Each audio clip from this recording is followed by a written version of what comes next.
जहाँ डाल डाल पर सोने की चिड़िया करती है बसेरा, वो भारत देश है मेरा, वो भारत देश है मेरा।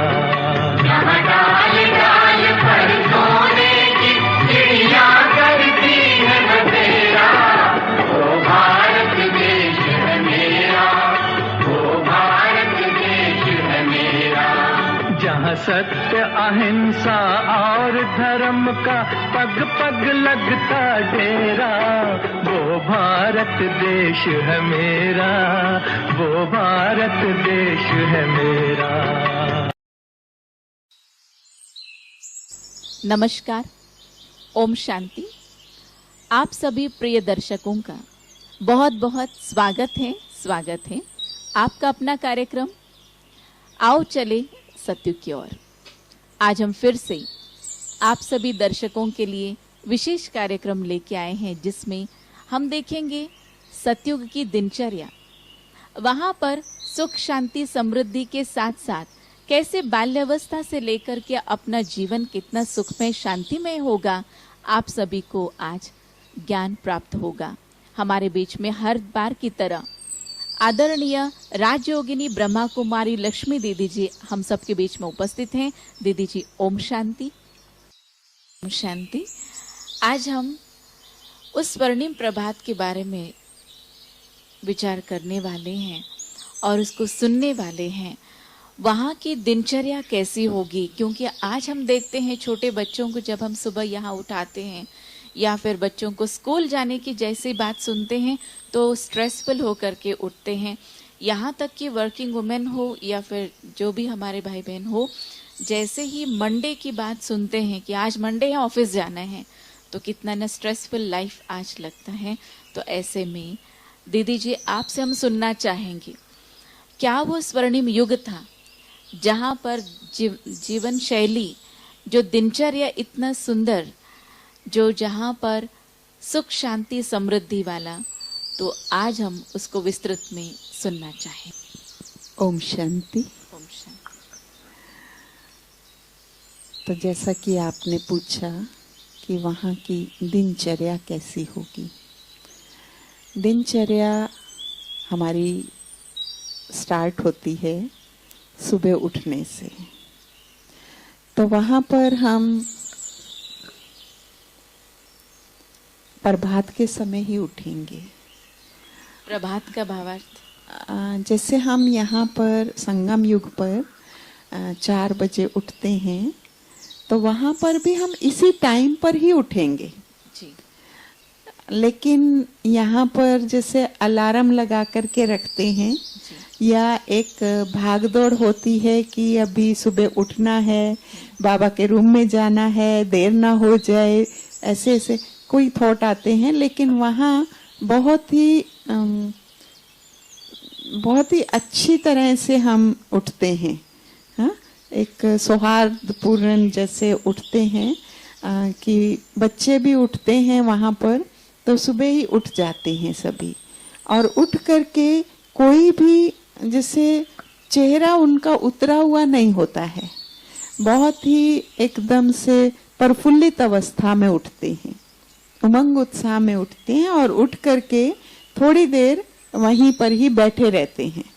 हाँ, खुशी से जैसे उस पे बैठे रहते हैं और वहाँ पर खुशी खुशी से फिर उठ करके थोड़ी देर बाद जैसे, और दूसरी बात वहाँ पर जैसे यहाँ पर हम अलार्म लगाते हैं तो वहाँ पर वृक्ष जो होते हैं उनके जो पत्ते होते हैं भिन्न भिन्न शेप के तो होते हैं, लेकिन पत्तों की आवाज होती है जी।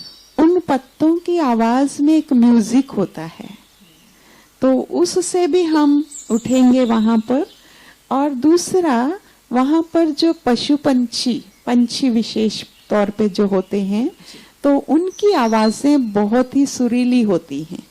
जैसे यहाँ पे कोयल की कहते हैं या अन्य पंछियों की, तो वहाँ पंछियों की आवाजें बहुत सुंदर सुमधुर होती हैं, जो सुबह सुबह प्रकृति में जब वो आते हैं तो वो अपनी भिन्न भिन्न भाषाएं बोलते हैं। पंछी भी भाषा, पंछी भी भिन्न भिन्न भाषाएं बोलते हैं और वो उनसे जैसे म्यूजिक निकल रहा है, तो वो म्यूजिक के आधार से हम उठेंगे। वहाँ कोई अलार्म नहीं होगा, तो वहाँ पर पंछियों के आवाजों से जो बहुत ही भिन्न भिन्न प्रकार की साज होंगी जैसे कि, और दूसरा जो पत्ते हिलेंगे वृक्षों के, तो उससे जो साज निकलता है वो भी बहुत ही सुमधुर साज जैसे बजता है, जैसे कोई आवाजें ऐसे बांसुरी जैसी आवाज आ रही है, जैसे कोई कुछ बज रहा है। तो ऐसे वो उनके साजों से वहां पर उठना होगा। जी, यहाँ पर भी जैसे कई सारे कार्यक्रम में स्पेशली म्यूजिक बजाना पड़ता है, लेकिन वहाँ पर सुबह उठते ही बहुत ही अच्छी जो सुमधुर आवाज को हम सुनते हुए उठेंगे कि कितनी अच्छी बात। और वहां पर कोई ये टेंशन नहीं है ना कि आज ऑफिस जाना है, आज मंडे आ गया, या आज स्कूल में जाना है, एग्जाम। स्कूल तो जाएंगे, लेकिन वहां कोई टेंशन वाली पढ़ाई और टेंशन वाला ऑफिस या जॉब नहीं होती है। यहाँ पर तो टेंशन वाली जीवन इतनी है कि बच्चे सुबह उठना है ये शब्द को सुन करके ही हैवे हो जाते हैं। लेकिन ये बात तो बच्चों को जब बच्चे सुनेंगे इन सब बातों को, बच्चों को भी बहुत खुशी होगी कि ऐसी दुनिया भी होगी। क्योंकि आज हम कार्यक्रम सुन रहे हैं आओ चले सतयुग की ओर, क्योंकि उसका कारण है जी कि वहाँ पर थकान नहीं होती, थकान नहीं होगी जी। वहाँ पर एक तो प्रकृति सतो प्रधान, शरीर सतो प्रधान, मानसिक या शारीरिक रूप से कोई बोझ नहीं है, तो इसीलिए वहाँ बहुत ही फ्रेशनेस रहती है सदैव। हाँ? उठ करके जैसे बच्चे अपने वो कपड़े चेंज करेंगे और सैर पर जाएंगे, जी, घूमने के लिए जाएंगे, अपने अपने जैसे सर्कल होगा, जैसे छोटे बच्चे हैं तो अपने छोटे बच्चों के साथ जाएंगे, अच्छा। युवा पीढ़ी है तो अपने युवा के साथ जाएंगे, और उससे बड़े राजा महाराजा हैं तो वो उनके साथ जाएंगे। तो इस तरह से जैसे फीमेल्स हैं तो वो फीमेल्स के साथ भी या परिवार के साथ भी जा सकते हैं। तो इस तरह से वो सुबह सुबह घूमने के लिए जाएंगे, बाग बगीचों में जाएंगे। उस घूमने में कोई भी प्रकार का डर भी नहीं है ना दीदी? डर तो वहाँ है ही नहीं, जी। क्योंकि वहाँ कोई ऐसा व्यक्ति नहीं और कोई भी ऐसा प्राणी नहीं होता है जो हमें कोई नुकसान पहुँचाए, कोई दुख पहुँचाए या कोई काटे, या कोई ऐसा कोई प्राणी ऐसा नहीं होता। क्योंकि हम वहाँ पहुंचे ही हैं सतयुग में अपने श्रेष्ठ कर्मों के आधार से, वहाँ कोई पाप कर्म का खाता नहीं है, इसीलिए वहाँ पर बहुत ही निर्भय अवस्था होती है, खुशी की अवस्था होती है, खुशी से जाते हैं। जी, तो दिनचर्या में एक बात आती है, जैसे यहाँ पर पढ़ाई को लेकर के बच्चों का स्ट्रेस लेवल बढ़ता जाता है इस कलयुग में, और एग्ज़ाम्स भी हैं, कॉम्पिटिशन्स हैं, और उस कंपटीशन में अच्छे नंबर से पास होना है एंड देन ओनली उनको अच्छी नौकरियां मिलेंगी। तो वहाँ की पढ़ाई कैसी होगी? वहाँ पर जैसे घूम करके आएंगे और फिर आकर के अपना स्नान पानी जो भी करना है या जैसे भी है, फिर अपना नाश्ता वगैरह करेंगे, और नाश्ते की या दोपहर का लंच जो है वहाँ पर एक बहुत ही सुंदर शाही डाइनिंग टेबल, हाँ, और वहाँ पर भी अपने अपने रूम्स अलग होंगे। जैसे ये डाइनिंग रूम है, ये अलग अलग रूम होंगे। तो ये डाइनिंग रूम में जाकर के अपना डाइनिंग टेबल पे बैठ के परिवार के साथ अपना नाश्ता करेंगे, और नाश्ते में भी बहुत सारी वैरायटी होगी। और नाश्ता करने के पश्चात सब अपने अपने जैसे जैसे जहाँ जिसको जाना है वैसी अपनी ड्रेस पहनेंगे। जैसे बच्चों को स्कूल जाना है तो स्कूल की यूनिफॉर्म तो मैं समझती हूँ वहाँ नहीं होगी, लेकिन वहाँ पर अपनी ड्रेस, हाँ, जैसे प्रजा होगी तो प्रजा अपनी ड्रेस में जाएगी, और राजा का बच्चा है तो वो राजकुमार वाली ड्रेस पहन करके और वहाँ पर पढ़ाई होगी। और अलग अलग लोगों की पढ़ाई भी अलग अलग होगी। जैसे मैंने बताया कि जो राजा महाराजाओं के बच्चे होंगे वो राज विद्या सीखेंगे, क्योंकि उनको भविष्य में राज्य चलाना है। तो इसीलिए वो राज विद्या सीखने के लिए अपने अपने एरोप्लेन में, जो एरोप्लेन तो यहाँ पर कहते हैं, लेकिन वहाँ पुष्पक विमान, और वो विमान भी बहुत सुंदर सुंदर होंगे, पंछियों की शेप के होंगे, फूलों की शेप के होंगे, इस तरह से होंगे। और विमानों की वैरायटी भी बहुत होगी।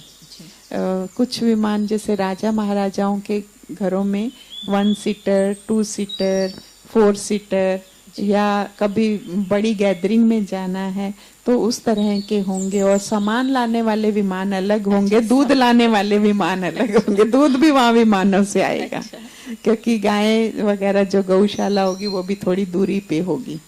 तो इसी तरह से बच्चे जो हैं अपने अपने विमान से अपनी अपनी विद्या के उसमें, और जो जनरल प्रजा होगी, जो प्रजा होगी वो पढ़ने जाएगी, वो क्या पढ़ाई करेगी वहां पर, वो पढ़ाई करेंगी जैसे आर्ट की विद्या होती है। अच्छा, आर्ट में क्या क्या होगा? आर्ट की विद्या जैसे एक तो आर्ट में होता है कुछ बनाना, तस्वीरें बनाना, या कुछ वो पेंटिंग करना, ड्राइंग करना। और कुछ मैं समझती हूँ कि जैसे हर एक व्यक्ति का अपना अपना फील्ड जैसे होगा जी, तो वो उस क्षेत्र की भी अपनी पढ़ाई करेंगे जी। हाँ, जैसे यहाँ पर भी आजकल बहुत सारे फील्ड है ना, जैसे आर्किटेक्ट है तो वो अपनी पढ़ाई करता है, इंजीनियर है तो वो अपनी पढ़ाई करता है, टेलरिंग है तो वो अपनी पढ़ाई करते, ऐसे भिन्न भिन्न प्रकार की, म्यूजिक वाले अपनी पढ़ाई करेंगे, डांस वाले डांस सीखेंगे। तो इस तरह से भिन्न भिन्न प्रकार की पढ़ाई होगी, पर पढ़ाई का बोझ नहीं होगा। जैसे यहाँ पर स्ट्रेस होता है, कंपटीशन होता है, कंपैरिजन में आते हैं, और वहाँ पर कोई नौकरी और उसका तो चक्कर ही नहीं होता है। तो हर एक को संपन्नता है, परंतु हर किसी को अपने अपने फील्ड में आगे बढ़ना और परफेक्शन से कार्य करना है। तो उसके लिए वो थोड़ी सी विद्या वहाँ पर सीखने के लिए जरूर जाएंगे।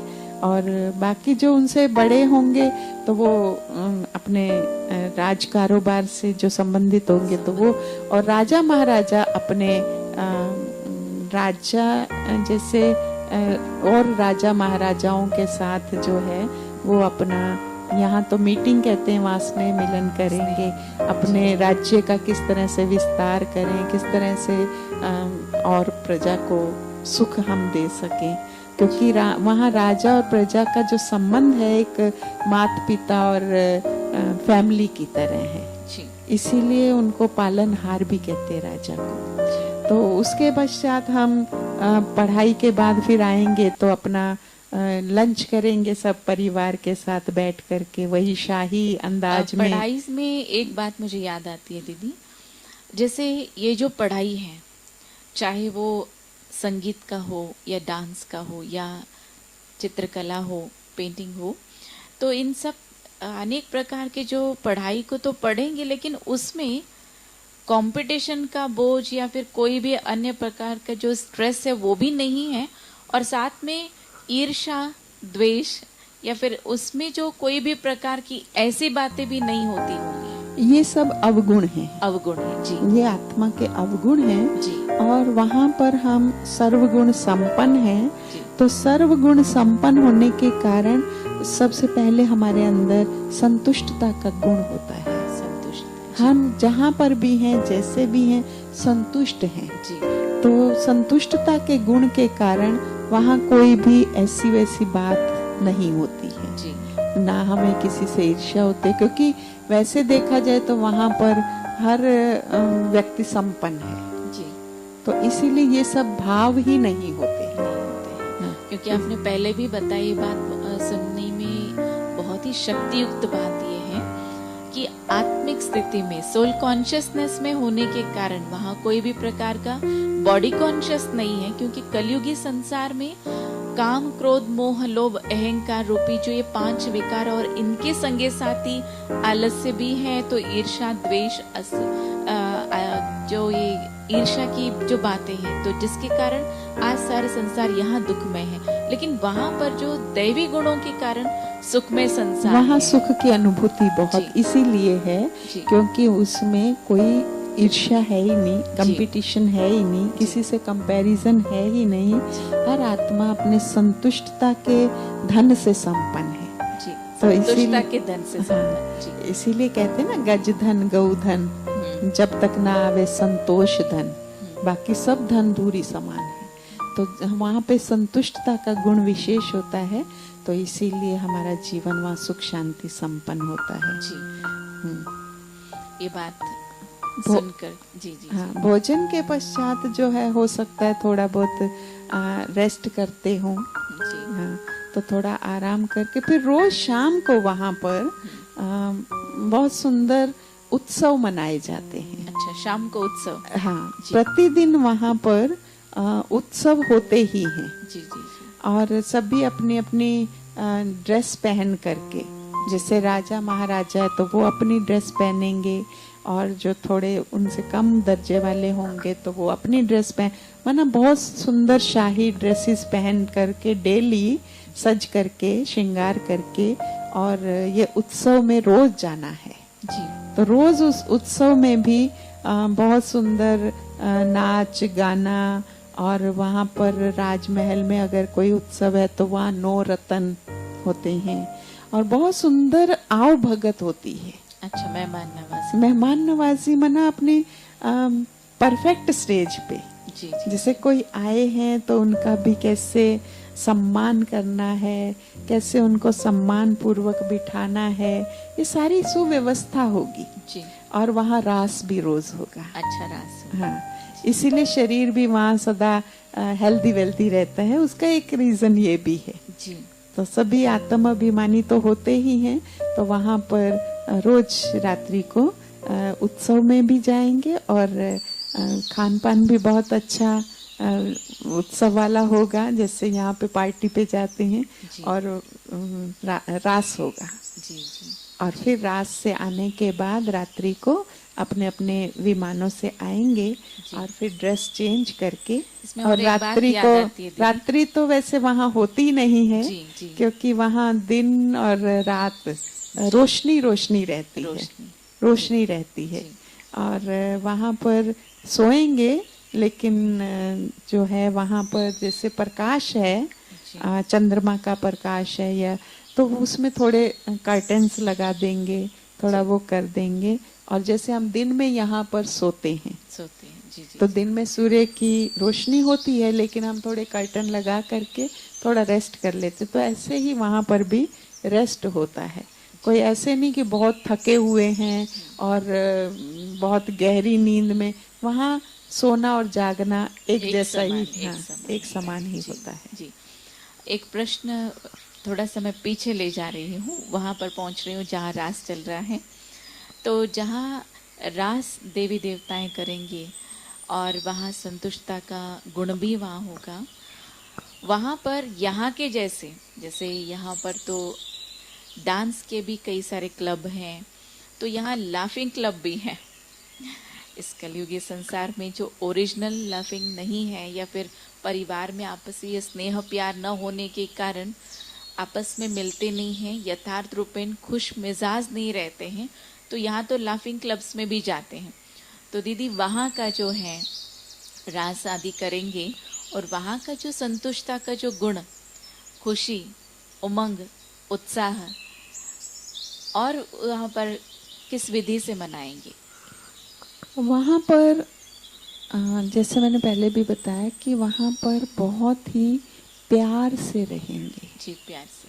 प्यार से परिवार में भी, और जो समाज होगा हमारा, तो उसमें भी हम बहुत ही प्यार, माना इतना प्यार होता है कि मनुष्य तो क्या वहाँ के, लेकिन जीव जंतुओं में भी बहुत प्यार होता है। तो इसीलिए वैसे तो वहाँ के लिए कहावत है, गायन है कि शेर और बकरी भी एक घाट पर पानी पीती हैं। तो इतना प्यार होता है, तो कोई मनमुटाव वाली बातें हैं नहीं जो हमें बाहर कहीं जाना पड़े। हम नेचुरल खुशी में रहते हैं वहाँ पर, नेचुरल प्रसन्नता की स्टेज पर रहते हैं।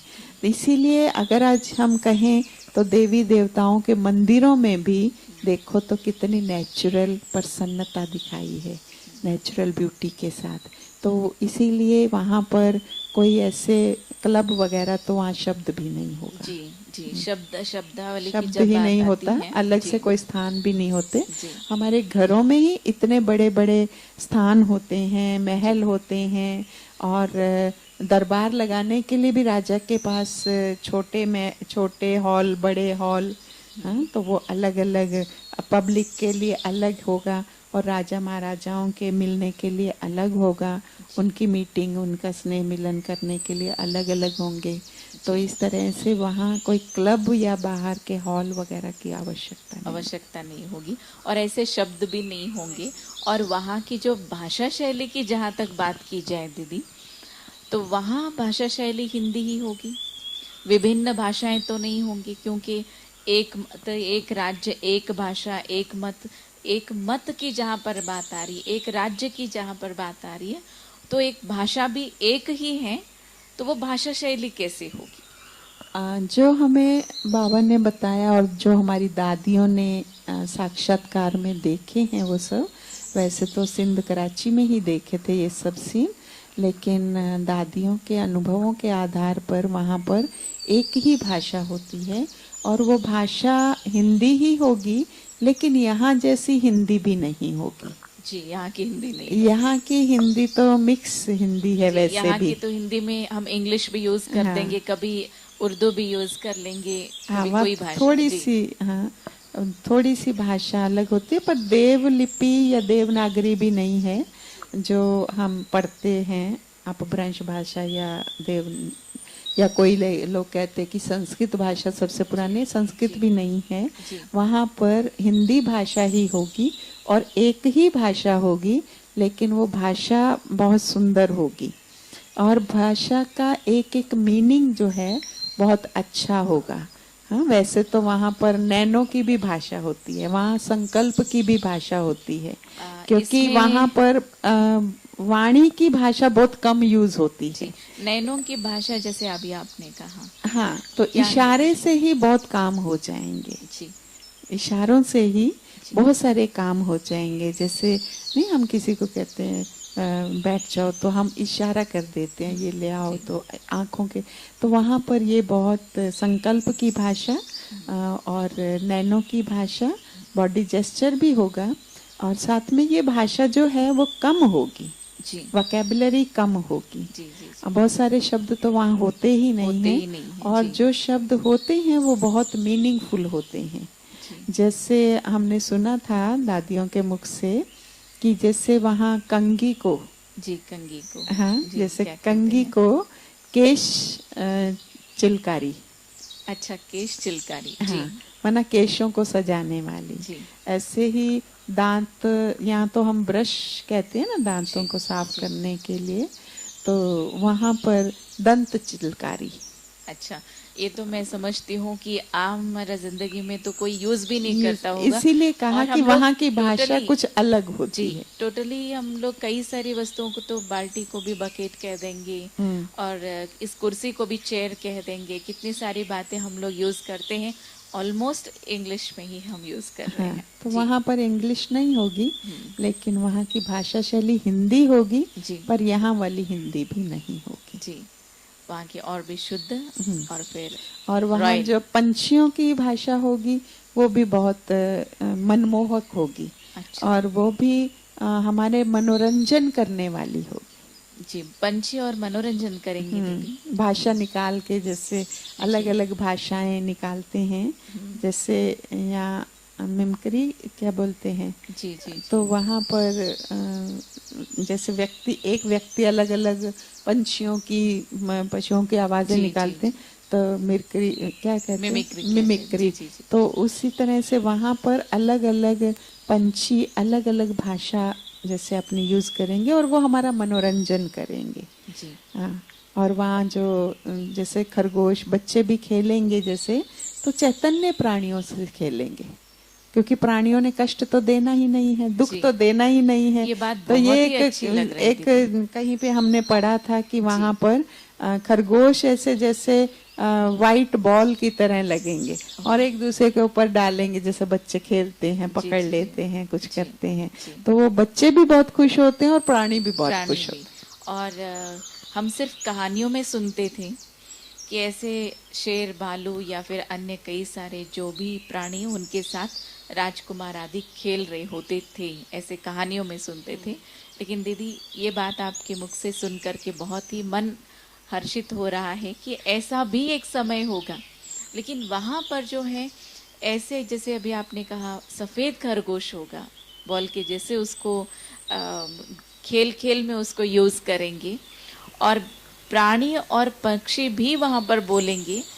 तो कितना ना वो सुंदर समय है जहाँ पर डर नाम की कोई चीज़ नहीं है। जैसे यहाँ पर भी आप देखो तो मोर है, जैसे जी, मोर जब अपने पंख फैलाता है, नाचता है, तो कितना अच्छा लगता है, मनमोहक है ना। मनमोहक। तो ऐसे ही वहाँ पे बहुत सारे प्राणी ऐसे होंगे जो अपनी कला हम सबको प्रदर्शन सामने करेंगे। प्रदर्शन करेंगे और जिससे ही हम जो है मनोरंजन का अनुभव करेंगे। जी जी जी, ये बात तो बहुत ही श्रेष्ठ है, जो सुन करके ही उस श्रेष्ठाचारी दुनिया का आनंद हम ले रहे हैं और बार बार मन गदगद हो रहा है।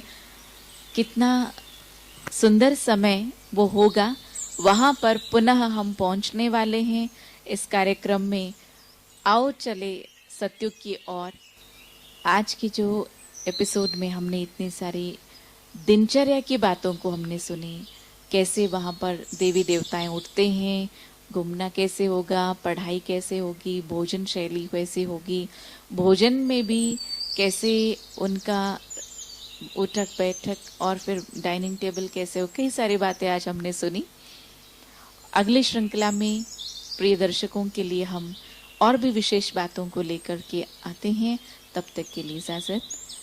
Om Shanti. Let's enter golden age, स्वर्णिम युग में करें प्रवेश।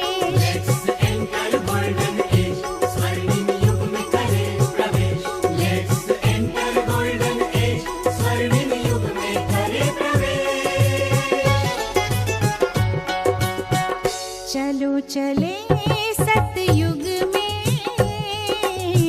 कलयुग की बात